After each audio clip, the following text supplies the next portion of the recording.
चलिए question number 751 देखते हैं। क्वेश्चन नंबर 751 में पूछा गया है कि पंचायत स्तर पर राज्य सरकार का प्रतिनिधित्व कौन करता है। इसका सही आंसर है ग्राम प्रधान। अगला क्वेश्चन देखते हैं। पंचायती राज विषय किस सूची में है, ये आपसे पूछा गया है, तो वो राज्य सूची में है। अगला क्वेश्चन, पंचायत चुनाव के लिए उम्मीदवार की आयु कितनी होनी चाहिए, तो वोट डालने के लिए 18 वर्ष और चुनाव लड़ने के लिए ग्राम पंचायत का 21 वर्ष आयु कम से कम होनी चाहिए। आगे चलते हैं। ग्राम पंचायतों की आय का स्रोत क्या है, तो ग्राम पंचायतों की जो आय है उसका स्रोत है मेला व बाजार कर। आगे चलते हैं। किसी राज्य की कार्यपालिका की शक्ति किस में निहित होती है, तो कार्यपालिका की शक्ति राज्य की बात की जाए तो वो होगी राज्यपाल में। आगे चलते हैं। राज्यपाल की नियुक्ति कौन करता है, तो राज्यपाल की नियुक्ति राष्ट्रपति के द्वारा की जाती है। अगला क्वेश्चन, राज्यपाल को पद व गोपनीयता की शपथ कौन दिलवाता है, तो जिस राज्य का भी राज्यपाल है उस राज्य का मुख्य न्यायाधीश यानी कि हाईकोर्ट का मुख्य न्यायाधीश जो होगा वो पद व गोपनीयता की शपथ दिलवाएगा। आगे चलते हैं। किसी व्यक्ति को हटाने प्रावधान संविधान में नहीं है, तो राज्यपाल को हटाने के लिए कोई प्रावधान संविधान में नहीं दिया गया है। आगे चलते हैं। अगला क्वेश्चन, राज्यपाल का कार्यकाल कितने वर्षों का होता है, तो राज्यपाल का कार्यकाल ये आप देख सकते हैं स्क्रीन पर 5 वर्षों का होता है। अगला क्वेश्चन, राज्यपाल का वेतन भत्ता किस कोष से आता है, तो वो राज्य की संचित निधि से जो राज्यपाल का वेतन और भत्ता है वो आता है। अगला क्वेश्चन, राज्य सरकार का संवैधानिक प्रमुख कौन होता है, तो वो होता है राज्यपाल। अगला क्वेश्चन, राज्यपाल पद हेतु न्यूनतम आयु कितनी होती है, तो वो होती है 35 वर्ष। आगे चलते हैं। राज्यपाल अपना त्यागपत्र किसे देता है, तो राज्यपाल अपना जो त्यागपत्र है वो राष्ट्रपति को देगा। अगला क्वेश्चन, राज्यपाल विधानसभा में कितने आंग्ल भारतीयों की नियुक्ति कर सकता है, तो वो हो जाएगा 1। अगला क्वेश्चन देखते हैं। राज्यपाल सोने के पिंजरे में निवास करने वाली चिड़िया के समान है, ये वाक्य किसने कहा था, तो ये कहा था सरोजिनी नायडू ने। आगे चलते हैं।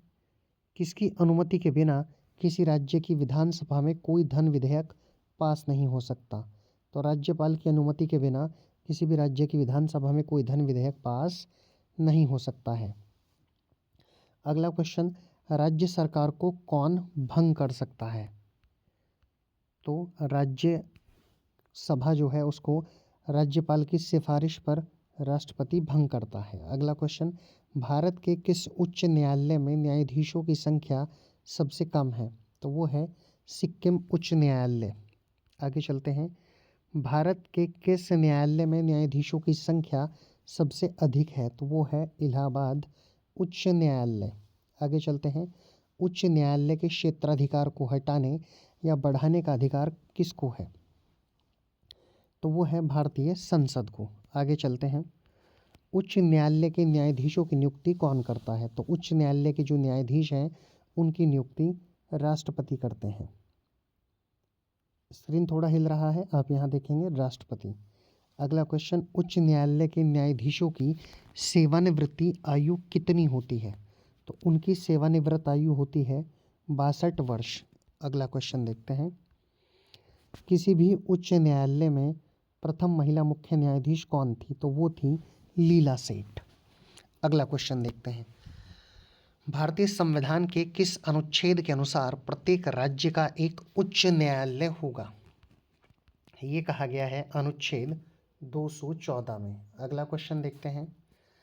उच्च न्यायालय के न्यायाधीशों को उसके पद व गोपनीयता की शपथ कौन दिलाता है, ये दिलाता नहीं दिलवाता है, तो उस राज्य का राज्यपाल। वर्तमान में भारत में कुल कितने उच्च न्यायालय हैं, यह क्वेश्चन पूछा गया है। तो वर्तमान समय में भारत में 25 उच्च न्यायालय हैं अभी फिलहाल। आगे चलते हैं। भारत का 25वां उच्च न्यायालय कौन सा है, तो भारत का 25वां उच्च न्यायालय आंध्र प्रदेश का उच्च न्यायालय है। अगला क्वेश्चन, किसी राज्य के उच्च न्यायालय के न्यायाधीशों के वेतन एवं भत्ते का संबंध किससे होता है, तो संबंधित राज्य की लोक लेखा निधि से होता है। अगला क्वेश्चन, भारतीय संविधान का संरक्षक एवं व्याख्याकार कौन होता है? तो भारतीय संविधान का संरक्षक एवं व्याख्याकार सर्वोच्च न्यायालय होता है। अगला क्वेश्चन, उच्चतम न्यायालय यानी कि सुप्रीम कोर्ट का गठन संबंधी प्रावधान संविधान के किस अनुच्छेद में किया गया है? तो वो किया गया है अनुच्छेद 124 में। अगला क्वेश्चन देखते हैं, किस अधिनियम के अंतर्गत सर्वोच्च न्यायालय की स्थापना की गई थी? तो वो की गई थी रेगुलेटिंग एक्ट 1773 के अंतर्गत। आगे चलते हैं।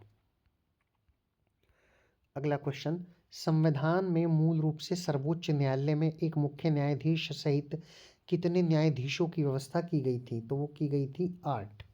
अगला क्वेश्चन, वर्तमान में सर्वोच्च न्यायालय में मुख्य न्यायाधीश सहित न्यायाधीशों की कुल संख्या कितनी है? तो ये है 34।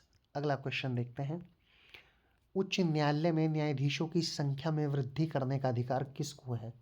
तो ये अधिकार दिया गया है संसद को। अगला क्वेश्चन, सर्वोच्च न्यायालय के न्यायाधीश की नियुक्ति कौन करता है? तो सर्वोच्च न्यायालय का जो न्यायाधीश है उसकी नियुक्ति राष्ट्रपति करता है। अगला क्वेश्चन, उच्चतम न्यायालय के न्यायाधीशों की सेवानिवृत्ति की आयु क्या है? ये आम नहीं, ये आयु है, वो हो जाएगी 65 वर्ष। अगला क्वेश्चन, सर्वोच्च न्यायालय के न्यायाधीश को उसके पद से कैसे हटाया जा सकता है? तो महाभियोग के द्वारा सर्वोच्च न्यायालय के न्यायाधीश को उसके पद से हटाया जा सकता है। आगे चलते हैं, भारत के प्रथम मुख्य न्यायाधीश कौन थे? ये आपको बताना है। तो ये थे हरिलाल जे कानिया, इनको एच जे कानिया भी कहा जाता है। अगला क्वेश्चन, जनहित याचिका कहाँ दायर की जाती है? तो जनहित याचिका सर्वोच्च न्यायालय में दाखिल की जाती है। अगला क्वेश्चन देखते हैं, सर्वोच्च न्यायालय का मुख्य न्यायाधीश कौन हो सकता है? तो उसके लिए शर्त है जिसने कम से कम 10 वर्ष उच्च न्यायालय में वकालत की हो या 5 वर्ष किसी उच्च न्यायालय में न्यायाधीश रहा हो। आगे चलते हैं, मौलिक अधिकारों की रक्षा कौन करता है? तो मौलिक अधिकारों की रक्षा करता है सर्वोच्च न्यायालय। अगला क्वेश्चन, निर्वाचन आयोग का गठन कौन करता है? तो निर्वाचन आयोग का गठन करता है राष्ट्रपति। अगला क्वेश्चन, परिसीमन आयोग का अध्यक्ष कौन होता है? तो मुख्य निर्वाचन आयुक्त जो होते हैं वो परिसीमन आयोग के अध्यक्ष होते हैं। आगे चलते हैं, भारत के प्रथम मुख्य चुनाव आयुक्त कौन थे? तो वो थे सुकुमार सेन। अगला क्वेश्चन, भारत में सार्वजनिक मताधिकार के आधार पर प्रथम चुनाव कब हुए थे? तो ये हुए थे 1952 में।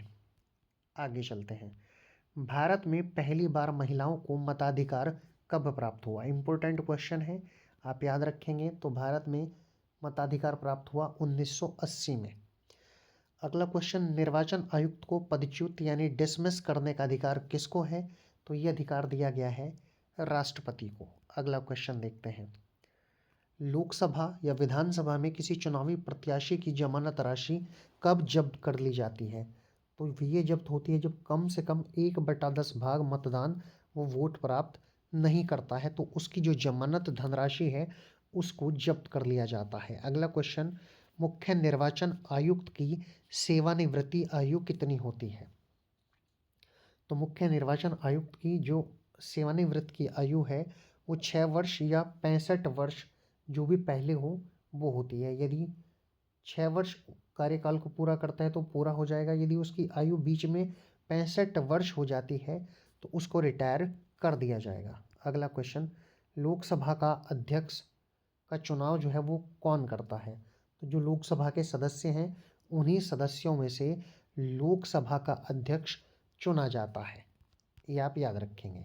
एक क्वेश्चन और आप याद रखेंगे कि लोकसभा का जो अध्यक्ष है वो शपथ ग्रहण नहीं करता है, लोकसभा सदस्य के रूप में उसकी शपथ हो जाती है, उसके बाद जब वो लोकसभा का अध्यक्ष बनता है तो वो शपथ को ग्रहण नहीं करता है, उसके लिए कोई शपथ की आवश्यकता नहीं होती है।